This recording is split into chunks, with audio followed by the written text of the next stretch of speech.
And at this time, I was really shy. I was just brought up that way. I was never pushed to basically talk to people. I was even so shy I couldn't order my own food sometimes. And my first girlfriend really supported me and made me feel good and brought me out of my shyness. And even after 3 years and breaking up, I will never forget what she did for me, and she'll always have a place in my heart. And thank you for everything. If you haven't seen the trend yet, you're gonna see it now. Yet again, my parents got divorced. This time, it was really bad. My mom moved to Arizona, and my dad was really sad. This is the first time I've ever seen him break down and cry. It was really hard to watch. It made me a little mad at my mom, but we got through it.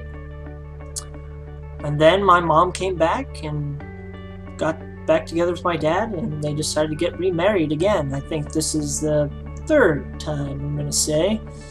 Might be the fourth, I don't know. I kind of don't even count it anymore, just because it's hard to care anymore, because it just felt like it was gonna happen over and over. Then finally, after 2 years of hell, I moved out of Bethel Island into Antioch. And shortly after that, my buddy Mike decided to move in with us. He was having some family issues, so he came over to live with me and my parents. And nothing's cooler than your best friend coming to live with you when you're young. You're like, heck yeah! During this time, we got really heavy into poker. We played poker all the time. We had theater people come over and we'd play poker in the garage. And I actually won a good amount of money off people. I was pretty decent at it. And yeah. And then a year and a half actually after college, I graduated already. Accelerated course, paid off, and it was already done. And while I was at college, I really didn't get to see my friends. I mean, it was 8 hours a day with 8 hours work and a girlfriend. So it was party time, and we drank 40s like crazy. And I drank 40s and Mickeys, of course, because it's delicious. Yummy. And after things calmed down a little bit, I started understanding how, what love really is. And I think I just wanted to be loved, and it was time to break up with my girlfriend. I thought my mom couldn't get any crazier, but guess what? She did, and kicked out my best friend out of the house without even telling me. I had to find out from him, and this is him saying, "Fuck your shit," when he left the house. And after that stunt from my mom, I wanted to leave too. And my buddy, my other Mike friend, he lived at this Mexican house right next to Safeway in Brentwood around a big old bend. And I was like, sure, yeah, I'll come live with you. I got money, I'm rich.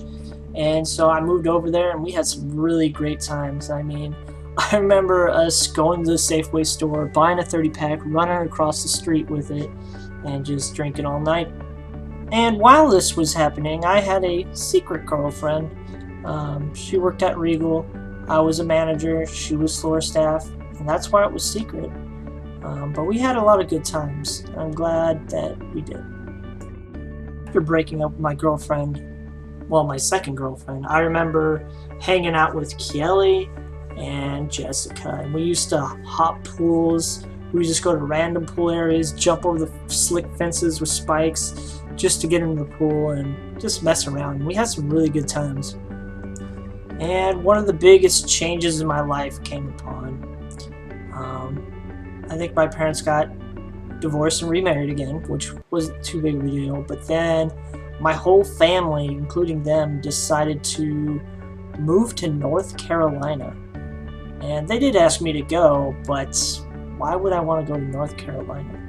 After getting screwed many times at the Elk Lodge or the Mexican house, I decided I had to get out of there, and I had Mike O'Brien moved back down to California and moved in with him to an apartment in Brentwood. And we had some good times there.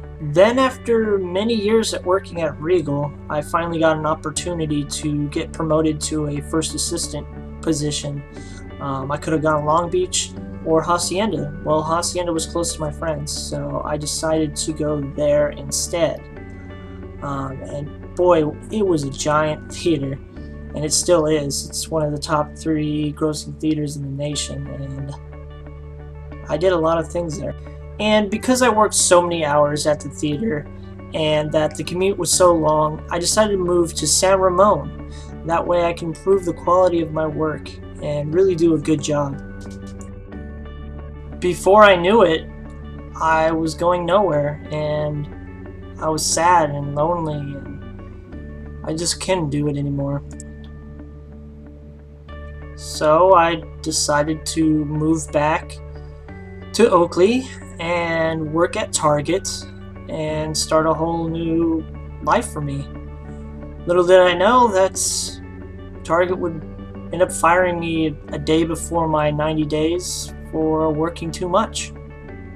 At first, I was really sad and embarrassed. It was the first time I've ever gotten fired, and I really felt that it was unfair.